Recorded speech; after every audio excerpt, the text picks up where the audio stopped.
Having rejected the extreme materialism of post-World War II America, I was searching for a deeper sense of my place in the universe.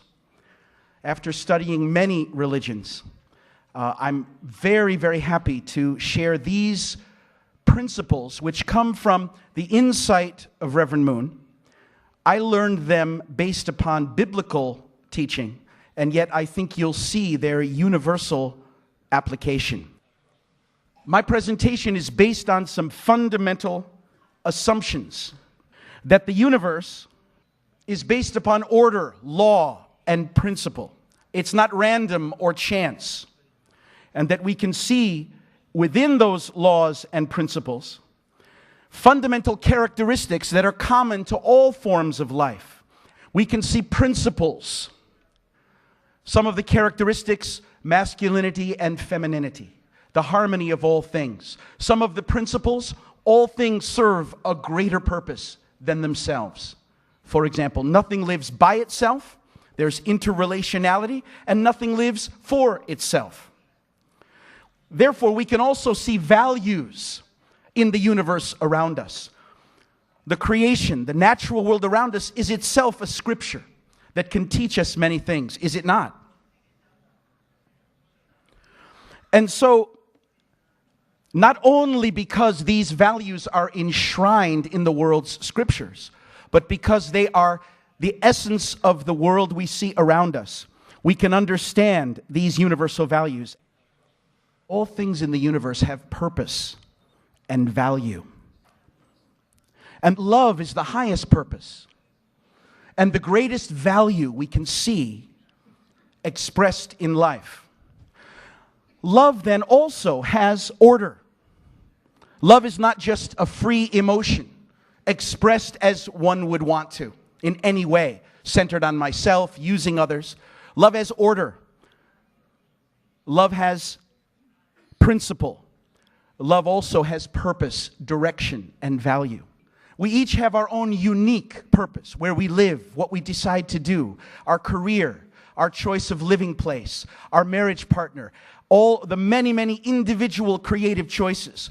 But fundamentally, as a human being, we see three purposes: the maturing and completion of the individual through the unity of mind and body. The unity of mind and body means that my values and my actions are consistent. A person of character, conscience, integrity, and maturity.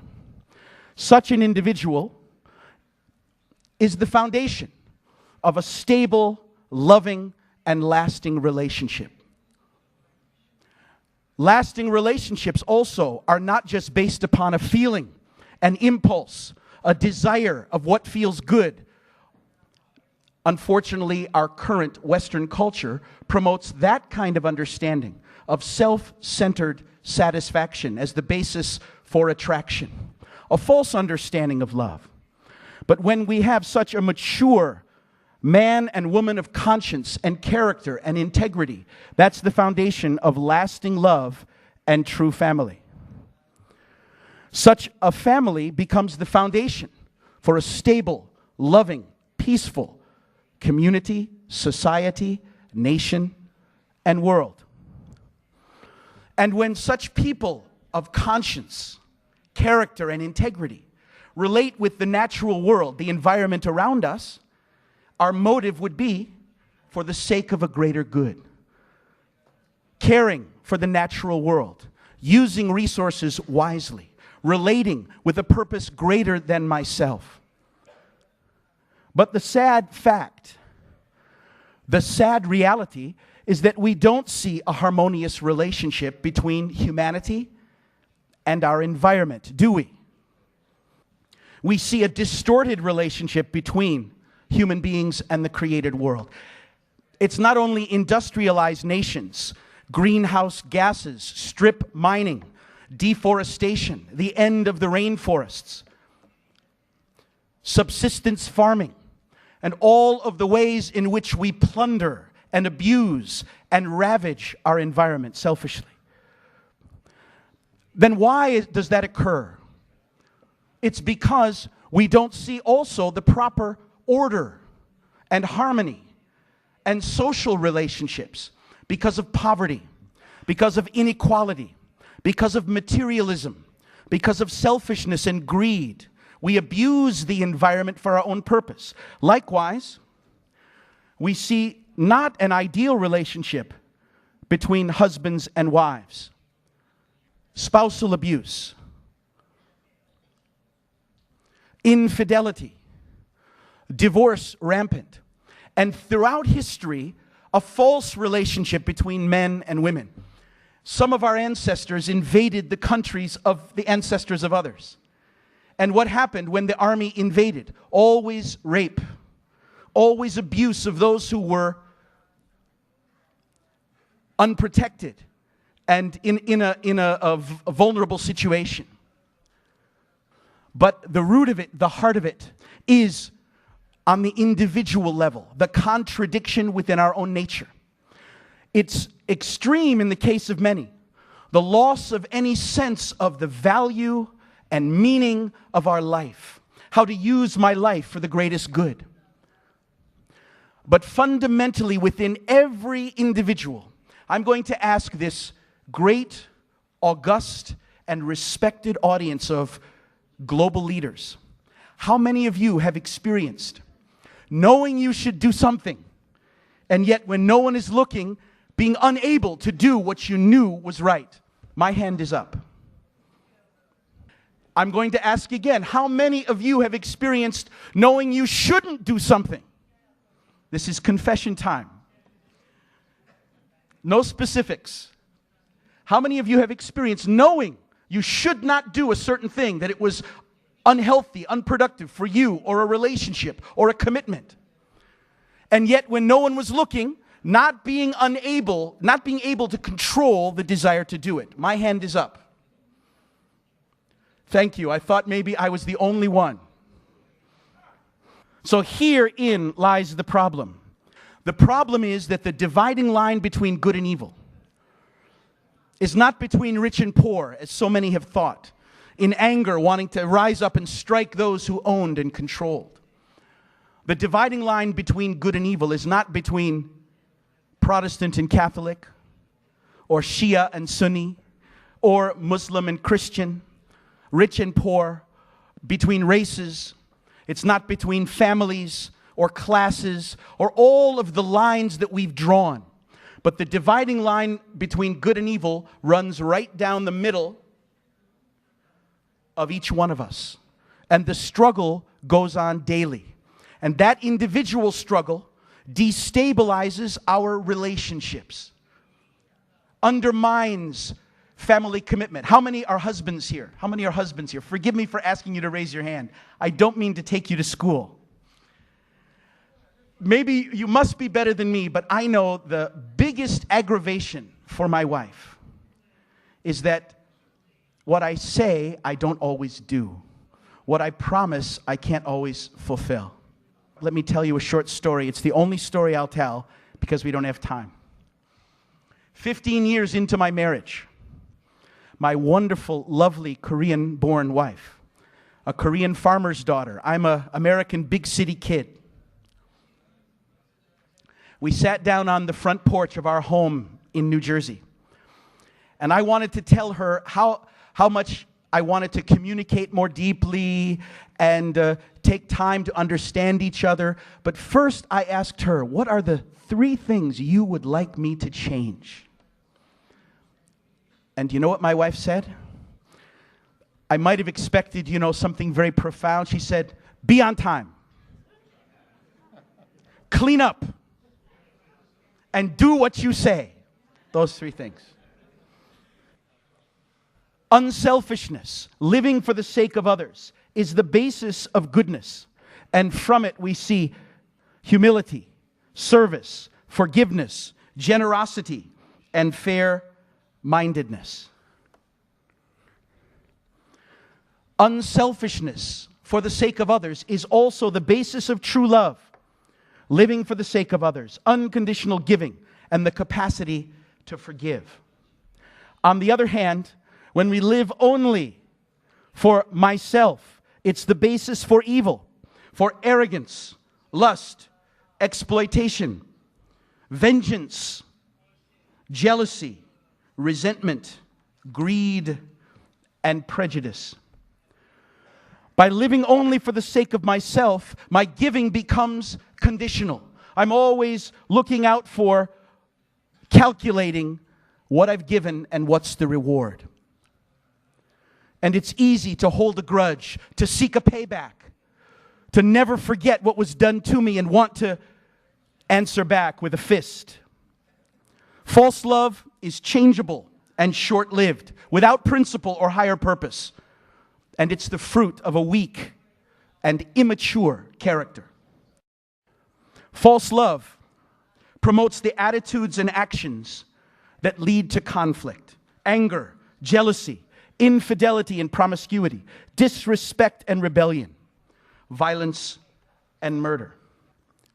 We see on the family level, when members of a family pursue self-interest over the welfare of the family, infidelity, squabbles over money, sibling rivalry, and careerism, a loss of balance in the values in my life. As these family conflicts expand to interpersonal struggles in the workplace, at school, with people in the community, besides marital tension and family strife, we see disputes with friends and neighbors and conflict in all realms. As these difficulties expand to the social level, when groups and nations pursue their own national self-interest. Let me ask you, when all diplomats come to the United Nations, and forgive me for those who are in that category, stand at the United Nations, and their motive is national self-interest. If everyone's motive is national self-interest, can peace be realized? Absolutely not. Any more than in a family, any more than on any social level. So we have this problem beginning from the individual and expanding out. Legal conflicts, etc. When we consider the sources of national conflict and the results, national crimes, racial crimes, crimes of one people against another, leave ethnic tensions, are passed down to future generations as retribution spirals and the cycle of violence continues. And so the whole history of our human life on this planet, beginning from the individual level, conflict, expanding to family and people and nation and blocks of nations, as we see in the great world wars of the 20th century. So the question then, what is the root of the contradiction? If the core of the problem is not racial, if the core of the problem is not class, if the core of the problem is not political, then let's not waste our time looking there. Let's look at the core of the problem, the contradiction within the individual. This is the business of religion, actually, to resolve that contradiction, is it not?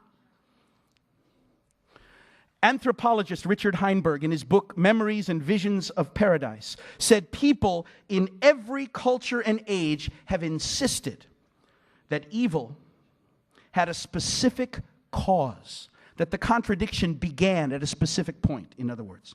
That human nature is not natural at all, because it has been distorted by some fundamental mistake or failure that has been perpetuated from generation to generation. Heinberg studied the myths of creation and separation and alienation. In every culture, there is a mythical story about human origins that consistently involves humanity separating from its original purpose, falling short of what was expected, acting contradictory to a divine command. This is a consistent image in all of the world's cultures. These ancient stories, you may recognize Prometheus there. These are not scientific history. I don't expect that an anthropologist is going to dig up the bones of Adam and Eve and find the artifacts of the Garden of Eden. These are not scientific history, but they represent intuitive understanding of the human condition. They reveal wisdom that's applicable to our current lives and helps us understand history and the struggle between good and evil. Here's an example of a West African story. The divine, the creator, gives a job to the sun, the moon, and to man. The sun does his job and is rewarded with a place to rule the sky during the day. The moon does his or her job and is rewarded with the place to rule the sky at night. Man is to take a bunch of bananas, ripen them, and carry them to the top of the mountain and offer them to the Creator without eating one. But of course, along the way, his hunger gets the better of him. And what does he do? He eats the banana and is cast into a pit. In Buddhist culture, a story of originally spiritual beings who became attracted and drawn to the physical and material, sense-oriented pleasures, and it dragged us down into this false reality. There are many versions, but their fundamental points are the same. Carl Jung, Swedish psychologist, studied the myths and the symbols expressed in our dreams and in the religious culture. Jung concluded that every culture has a myth of an original fall or alienation. This in his famous work, Man and His Symbols. Further, he recognized that the symbols, snakes and trees and fruits and women being told not to do something until a certain time and struggles between man and woman, that there are certain symbols that are common to these myths. And they also recur in dreams of human beings all over the face of the earth. What Jung called the collective unconscious. That we all have a level of consciousness that we share. Even though we may not have communicated, deep inside us, we have the same original mind and sense and conscience. And Jung, interestingly, found in each of these stories some sense of guilt about love, about sexuality, on each level. Here's the famous story of Pandora. Pandora was betrothed to a son of the god and was given a gift and told, don't open it until when? Until after your wedding night. Now, gee, that's a tough one to figure out. What is it that a woman is not supposed to open until after her wedding night? Duh. I wonder what it represents. See, these themes are common. By the way, Pandora can't keep control of her desire. She opens the box prior to her wedding, and evil enters the world. The religions of the book, coming from the Genesis story, also have an intricate and interesting myth that is filled with symbolism. Fruits and serpents and trees and maturing and don't eat and that you can't eat. I'm not going to go into detail, but simply the simple fact that before eating the fruit, they were naked and they were not what? They were not ashamed. There was nothing shameful about their nose or their chin or their belly button or their knees. But after eating the fruit, they did become ashamed. But not of their mouths which had eaten, not of their hands which had stolen. They covered their lower parts. They felt shame about their sexuality. And in this story, we see more than just the fall or separation of individuals. We see the breakdown of a family. You understand that the Genesis story presents history's first dysfunctional family. So what truths do these stories teach? What common lessons can we learn from them? Number one, human beings have freedom and choice. In each of these stories, the result is not predetermined by an almighty God who's determining the play on the human stage. In each of these stories, human beings have a responsibility, a choice. with freedom comes responsibility. In each of these stories, we are told that human beings aren't just free, laissez-faire, to live as we want on earth. That there are laws and principles. There is a divine order, and we are accountable to a higher authority.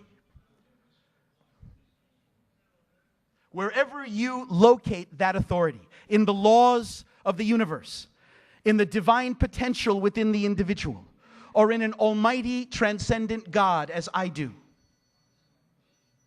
Human beings are free, but with freedom comes responsibility, and we are accountable to a higher authority, which we can see expressed in the unchanging, eternal laws of the natural world. Also, these stories teach us that failed responsibility is the origin of evil and conflict, and that human potential remains unfulfilled, still incomplete. If we look at the religions of the book, which have touched some 60% of human beings living on earth, Judaism, Islam, and Christianity, there are many symbols within the scriptures, the meaning of eating a fruit, etc., which will support the points I'm making. The religions of the book describe not just the fall, the disobedience of individuals, but the breakdown of the first family, the separation of man from God, the exaltation of self, not God-centered, but my will first. From that came the separation of man from woman, mistrust between the first ancestors, and the separation of parents from children, and ultimately the elder brother, out of resentment and jealousy, killed his younger brother. The Genesis story describes history's first dysfunctional family. Now, I mentioned that all of these cultural myths contain wisdom about the human condition. If America, my country, would understand the implication here of how the disorder and the infidelity between the parents led to the confusion and anger and alienation of the children, we would see the story of the last 40 years in America. How through the movement of free love, of divorce, of a me-centered society, the breakdown of family and marriage, the rise of single-parent families, the decline of traditional, stable homes with children being raised by their father and mother, has led to an alienated generation of young people. Violence like at Columbine in Colorado. It's not only in the urban community, it's all over American society. Anger, resentment, and violence. A confused and disoriented generation because of the breakdown of stable families. This is the lesson of the Genesis story, is it not?